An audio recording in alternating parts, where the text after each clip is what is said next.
I am one with the Force. The Force is with me. I am one with the Force. The Force is with me. I am one with the Force. The Force is with me. No, I'm not stuck in a loop. That is the chant that you might remember Chirrut saying in Rogue One, one of the many examples of Force meditation that we see in Star Wars. This kind of meditation is an interesting one. It's a kind of presence meditation. So today we're going to talk about how the Jedi use this and other Force users in a galaxy far, far away, and an analog to it within Druidry, and actually teach you a practice that you can do to do your own presence meditation. So let's talk about presence meditation as we walk together down creation's path.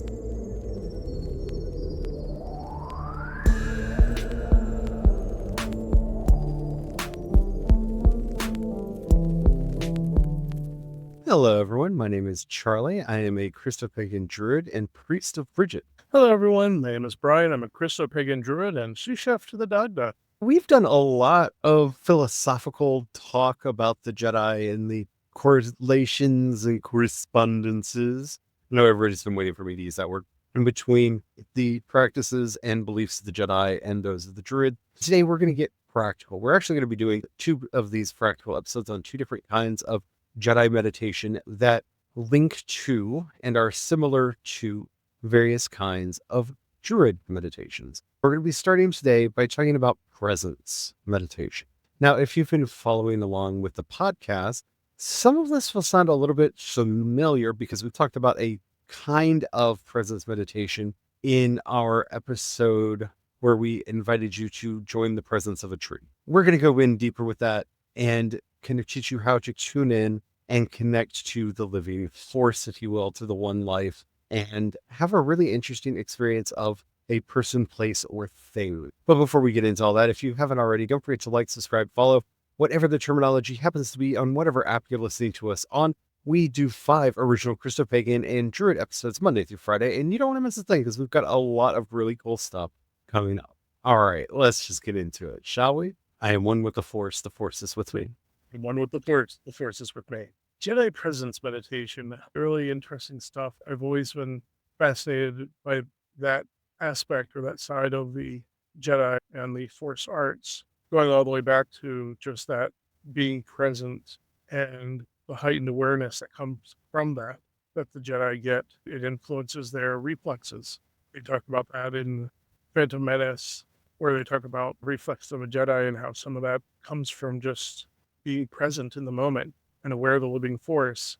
They can sense those disturbances, those moments of danger. They can start reacting, even with normal reaction time, like everybody else, but they can start reacting seconds or minutes before anybody else would normally perceive that danger happen. Yeah, we've talked a little bit about this along the path as we've talked about various Jedi ideas. If you've been following the podcast, you'll notice we talk about nwyfre a lot. And nwyfre and the Force are very similar cousin concepts, just the ki, prana, and the like. And that is the living force that we're talking about here, this kind of vital energy that floats through all things, that connects all things, as everyone would say, binds the universe together. One of the great moments I love of that is you see that with when Qui-Gon is sitting there with Obi-Wan at the beginning of Phantom Menace, and they're worrying about, or they're sensing the worry and concern from the Trade Federation. They're sensing things, but one starts to wander into future and questions. Just be mindful of what's actually happening in the moment. And the minute the Trade Federation makes that, they're aware they've made that decision to go ahead and kill the Jedi. They don't know it's necessary to kill the Jedi. They just know danger's coming. And so this way they're already on guard and standing before they even notice the gas. And I will say that this is one of the more realistic things that we find in the Star Wars movies. This is a kind of sense that you can develop and grow into, where you have a much stronger awareness of the world around you, what is happening around you. And with all things, always remember, we test all things and we hold to that which is true. And just because you think you feel a thing, you don't know that you've felt a thing until you have confirmed it. Yeah, I had turned it into a parlor trick with friends just as a way to confirm it, where having practiced a lot of this being aware of the presence and the living force, I could sense living presences when they moved into my area. I could sit there with my eyes closed and could then tell them, oh, you're way around the corner standing at this point. And they would be like, how did you know? And for the radical skeptics amongst you, yes, some of this is about tuning into our other senses, our ability to hear and really feel the area that we're in and what have you. But there is an intuitive aspect to this as well. That is something that takes time, energy, and effort to build up. So why would you want to do this? Well, of course, because you want to be a Jedi, but beyond that, who doesn't, right? But no, this has a lot of very practical applications and benefits for our daily life. The biggest one is if you do it properly, it will help to keep you grounded. When doing a proper presence meditation, what you are doing is really being either with someone, something, or with an area, and you are allowing yourself to experience fully the connection and interconnection between you and that object of meditation. It helps keep you from having that sense of separateness, of separate self, of isolation. It helps you to understand that you are not forging or forming the connections through this practice. You are simply recognizing the ones that are already there, and you may be strengthening them, you may be bolstering them, but the connections, that interconnection already exists. It is already a thing. You're just bringing your attention to it, and through bringing your attention to it, you are making it stronger. Another benefit of this is it tends to be very helpful in urban environments, because the more practiced you are at this, and again, we're bringing in all of our senses, including our intuitive senses. So we become much better aware of when a car is coming around a blind alley in the road, for example. You have a sense of, nope, it's not safe to cross. I don't see a car, but it's not safe to cross, because maybe you're hearing it. Maybe you're feeling the pressure. Maybe you're feeling a change in the wind speed or something. Something has tipped you off to know there's a car coming. I need to just sit here for a minute, and then zoom, a car goes by, and you would have been in the middle of the intersection when that happened. Little things like that. It helps you to deal with your pets better. Yeah. Because you will start noticing and picking up on little cues that will let you know if they're asking you a question, if they're wanting something from you, what they might be wanting, what they're trying to communicate to you. Be careful, because our dog got really lazy because she just assumed we're magic.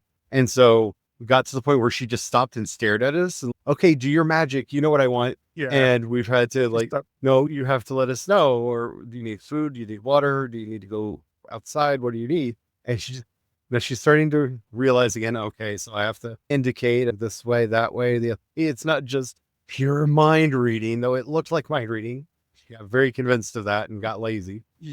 Yeah, because it can seem like mind reading, especially to uninitiated or just somebody who is just kind of around it a lot. It seems like that, but it is. It's something that works in conjunction. And that's the thing. I think a lot of people get confused. They try to make these things supernatural. And no, they're not supernatural. They're preternatural. But they're not beyond nature. This is part of the natural operations, their environment. They use the more adept person or more perceptive individuals will use multiple of those, because whatever the main one is that they like to use, they usually use the others to help infer, reinforce, or to confirm those. And this awareness is just another one of those senses. And it is no better or worse than sight and hearing. And because they can all be tricked. You can misinterpret and misread any of them. I would often refer to this as a kind of magic, and it is. It's in a lot of ways more mundane than people want to give it credit for, and also give themselves excuses for not being able to do it well. I don't have a good imagination. I don't believe in this level energies. That's great and all, but you can still hear, you can still see, you can still feel, you can still taste and smell. You have access to all or most of the other senses. This is still a practice that you can do. You might notice then these more subtle stirrings within that help you get that kind of intuitive sense going. But yeah, anyone can do this. That's the thing for me. It's sight works off of light energy, sound works off of sound waves, and concussive energy smell and taste works off of chemical, and this presence awareness works off like what we would call intuitive energy. Well, magic energy if you want, but it is magic. But it's intuitive energy. It's intention and that frequency of vibration of energy in the environment around. So how do you do this? We've talked around it a lot. How do you actually do this? First of all, and this is going to seem like I'm going to spend way too much time on the first thing, but it's really important, especially if you've never done this kind of meditation before. And that's picking what you want to be present with. I do not, and I'm going to stress this again, do not suggest that you pick an animal of any kind for your first attempt at this. You're going to have to develop these mental muscles of being able to look for, see, and interpret the sensations that are coming in. And an animal will either be too subtle and fall asleep. Like you try to do this with a cat. Wow, I understand the cat's intention. It's to take a nap. Bedtime. Bedtime. Or you may just end up following it into sleep. You could end up falling into that rhythm and vibration. And then you wake up going, that meditation didn't work at all. You just fell asleep. And a dog might be more interested in play or other kind of interaction. Other animals are going to be going about their regular activities. It's going to be a lot to manage with an animal. So I do not recommend that your first experiences of this be with any kind of animal.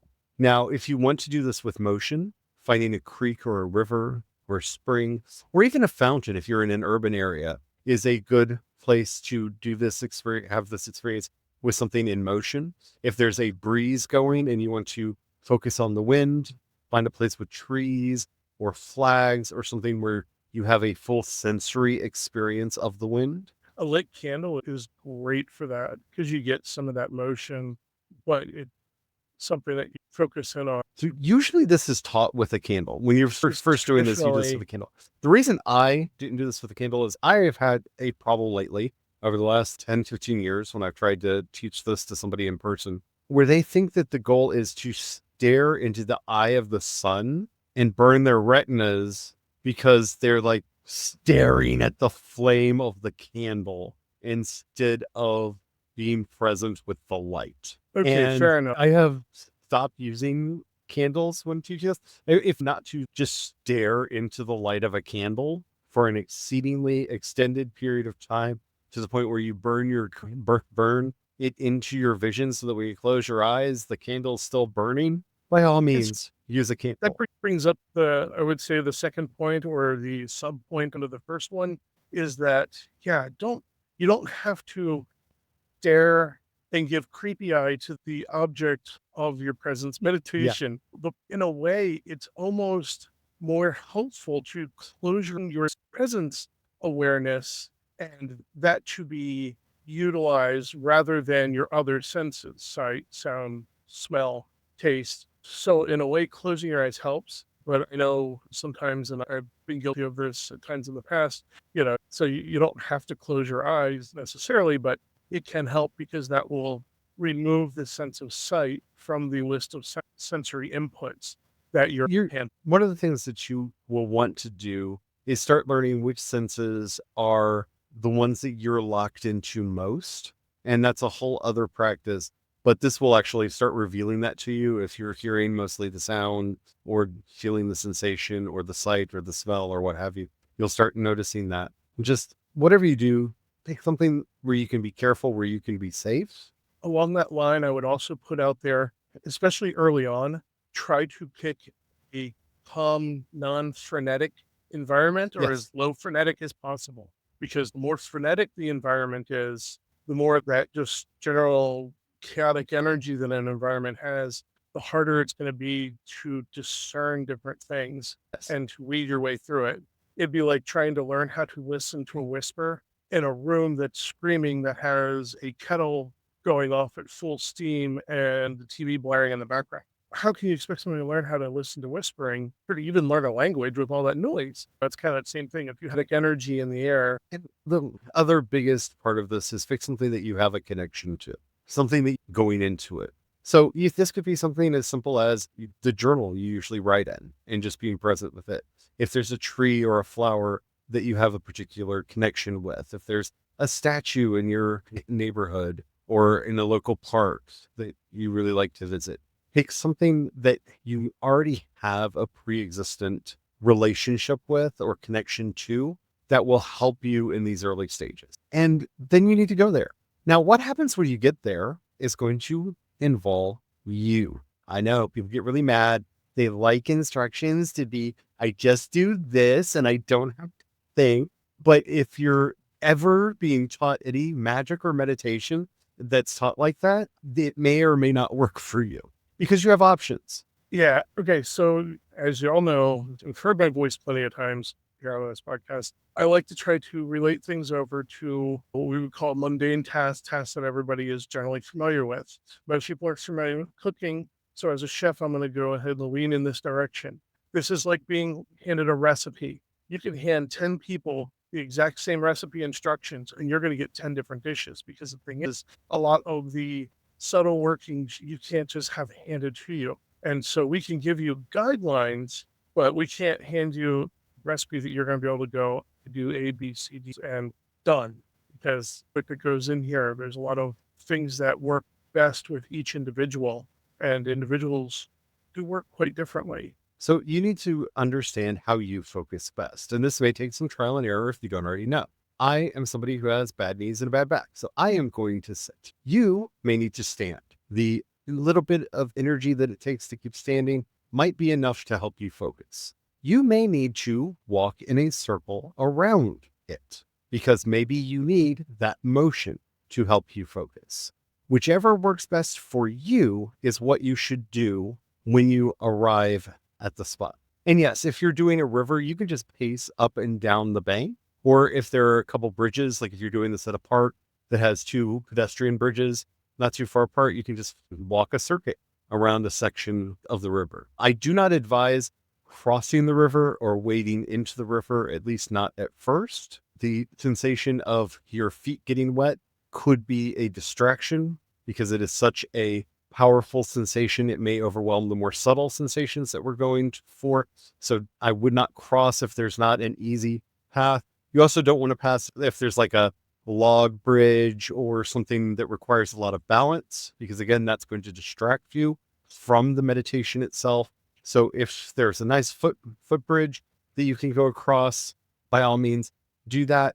But whatever you're doing at this stage, you're trying to reduce as much distraction as possible. So again, if that helps you to sit, if it helps to stand, if it helps to stand and wiggle about a little bit, stand and wiggle about a little bit.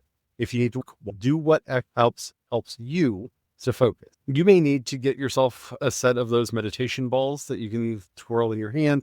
You may need to have a fidget with you. Any of that is fine. If anybody tells you that bringing a fidget to a meditation is bad, they're not a good teacher for you. Go find another place. Now, loud fidgets, especially if you're doing this with other people, be considerate. If you're using a fidget that makes a lot of noise or makes any noise, you could be distracting other people. So singing and chanting, if or chanting helps you, you would, for this meditation, you will not sing or chant. Even if that helps you, you will not do that for this kind of meditation. This is a listening meditation, not a speaking meditation. Oh, no, I'm glad that you brought that up, because some people might be. Chanting helps you. Chanting is adding to the space, and you may talk over what you need to notice. So you don't want to be chanting. No chanting, no singing. If you count breaths, you can do that at the beginning, but you're going to have to stop that at a certain. Now that we've picked what we're going to be present with, now that we have how we are going to be present with them, either sitting, standing, or walking, now we actually can start the practice itself. And the practice is quite simple. You're going to start with a few deep breaths just to settle into your body. Go as deep as you can, really feel your lungs extending, feel the air going all throughout your body, and exhale. Be very careful holding your breath. Too many meditation coaches tell you to hold a breath for a certain period of time. There are techniques that you need to know to hold your breath. You can hurt your lungs if you do not hold your breath properly. So make sure that you know how to hold your breath properly before you hold your breath. You do not want to cause damage, but we're not holding our breath. We're just taking deep breaths in and out. And we are exhaling. Don't push it. Don't force it, but let as much air as wants to come out. We're settling into our body, breathing in and out. And once you have a good sense of being centered into your body, and that's going to take a different amount of time for each person and often gets quicker with practice, you're going to turn your attention to whatever you're being present with. Lock onto the first thing that you notice. Let's say we're using a plant, a nice, beautiful flower, for an example. Turn your attention fully to that flower.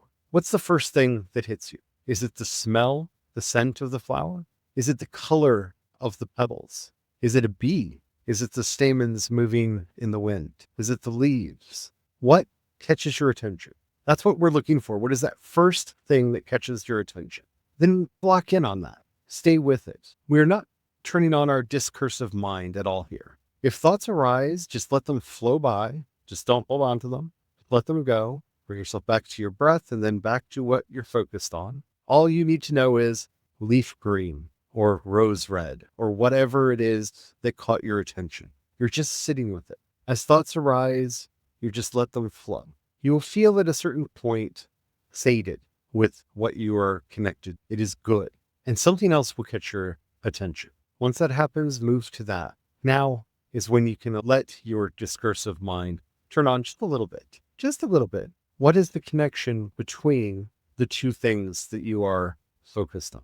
Be with it. Notice now what thoughts are starting to move through your mind. Don't hold on to them. Don't cling them. Just note. Maybe an interesting thing arose where you never noticed the relationship between the leaves and the stem. Maybe you never noticed something about how the petals independently move in the flower and the breeze. Whatever it is, just note it to yourself. Just go, huh. Let yourself have that moment of, huh.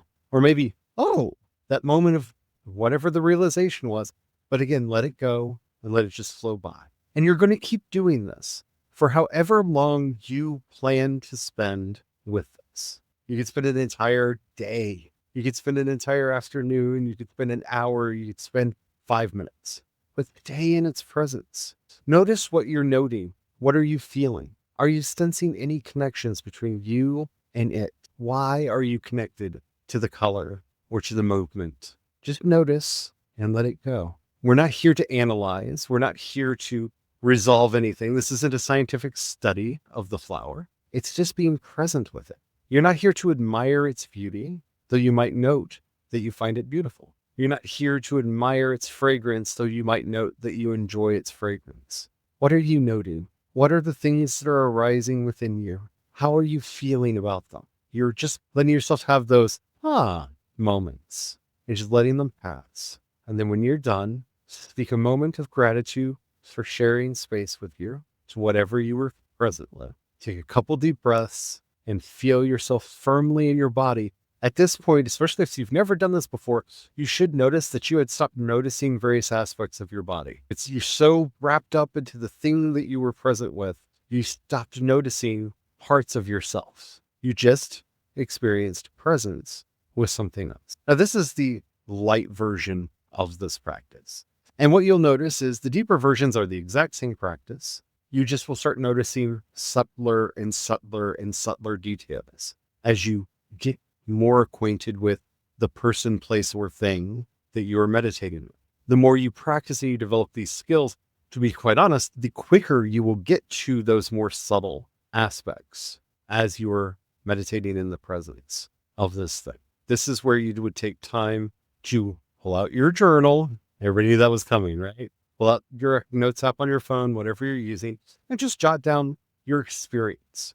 Again, we're not here to be analytical yet. You can analyze and work out all of this later if you want. The point is learning to be present with, to actually embody that presence of that moment and that interaction with that person, place, or. And yes, when I'm saying person, you can do this with your partner. You can do this with a friend. You can do this with strangers at a cafe. One of the things I used to love to do when we would go into Berkeley was to go to a busy street corner. There was this one busy street corner near where Brian worked that had a bench that was just there, place to sit down. And I would go there and just be mindful of the motion of the city, all the people moving by, the cars and the buses, and just be with the town for a bit and really get a sense of the place and the energy that was in that place.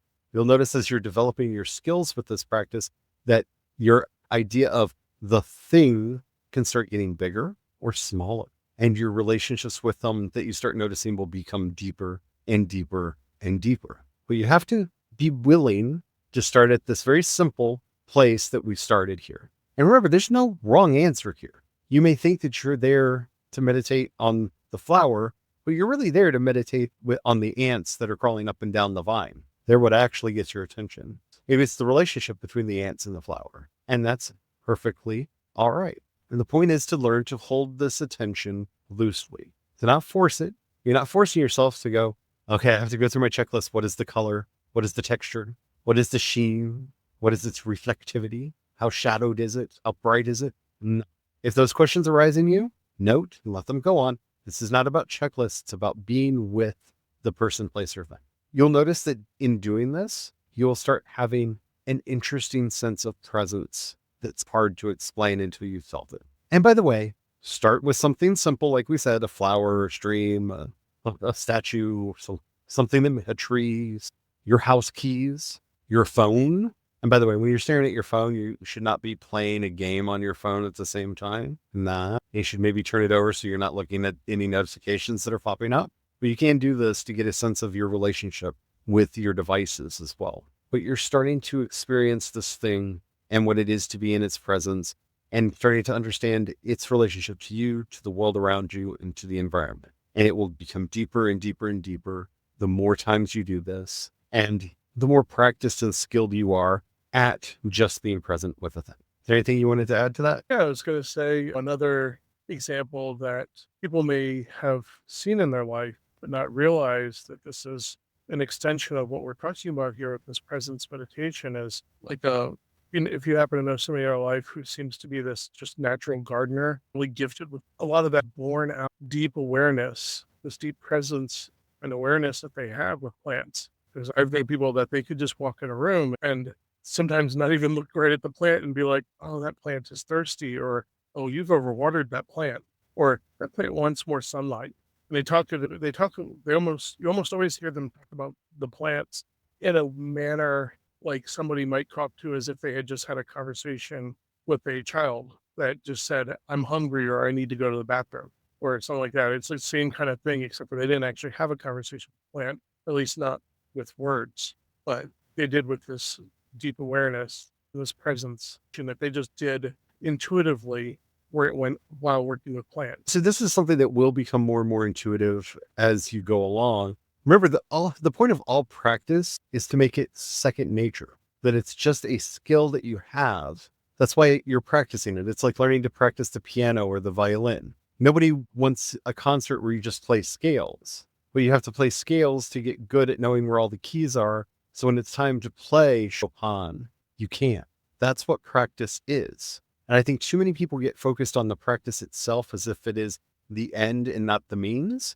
It's the means. Musicians is another one of those, because every instrument, you got to imagine you're playing a trumpet or trombone or brass instrument. You got to think like it's going to resonate. Okay, so sound and vibration creates the music from the instrument, but humidity, barometric pressure, other factors are going to change. Temperature is going to change the composition of the metal and is going to change the sound. And yet a musician, just through deep awareness of that instrument, they start to just know, okay, I need to just do the thing. And then it makes the sound that they want it to make. And to all the musicians that are out there, do not use your musical instrument as the first thing that you do this with, because you have to actually interact with it. Now you can, if you just set it across from you and you will sit with it. But eventually, once you get good and skilled at this, yes, you can do this kind of meditation while playing the instrument and really deepen your experience of this interrelationship with the instrument. But instruments are like pets. You have to feed and take care of them and interact with them. This is why we don't start with our cats and dogs and hamsters and guinea pigs. We're not starting with our pets because they're going to be distracting in their own way through their own interests in wanting to participate in whatever it is you're doing. Start with something that is not going to have those extra burdens on your attention. And then as you develop the skills and the ability to just be present, move on to something that is a bit more interactive, and you'll see those experiences really, really deepen. But yeah, remember, all practice is just that. You're practicing to develop a skill that you will then use in your regular life. This presence meditation is helping you develop the skill of being present, which is a subset to mindfulness. Mindfulness really is about learning to be in the moment. That's why we don't actually teach mindfulness meditation on this podcast, because everyone teaches mindfulness meditation. So it's, I think, almost ubiquitous in the culture right now. But this is a cousin to it, where we're now extending our mindfulness beyond just our own thoughts and starting to be present with other people, places, and things outside of ourselves. So I hope you've enjoyed this. And if you want to see a really interesting moment where this happens in Star Wars, in Tales of the Jedi, we actually get to witness Dooku doing this with a Force-sensitive tree after he finds out that Qui-Gon Jinn has died. It's a brief moment, but it is a powerful moment in there. We also see the Bendu teaching this practice to Kanan Jarrus in learning how to deal with his fighters. I'd love to know what you think about this. If you're listening to us on YouTube, Spotify, or creationspast.com, you can leave a comment right there. If you're listening to us anywhere else, even if they say you can leave a comment, they don't notify us, so we won't know. But you can leave a comment there anyway, because engagement is magic. And then head over to creationspast.com, click on chat, and you can leave a message there, and we will see it, and we will be able to get back to you. While you're there, if you happen to have a few dollars you can pass our way, we offer monthly and annual memberships. You can also support us on Patreon and Ko-fi. I am CE Dorset on both, and you can support us using the Cash App hashtag CreationsPaths.